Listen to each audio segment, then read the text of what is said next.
Hi, welcome to Model Marvels again.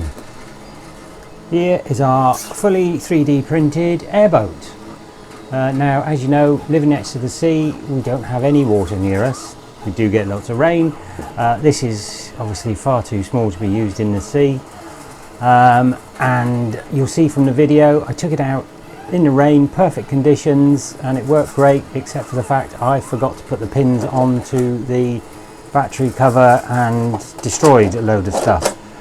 So I reprinted, took it out again, and of course by then the weather had cleared up an awful lot because it was 24 hours later. Damp but not wet, but give you some idea of performance. So please enjoy, please subscribe,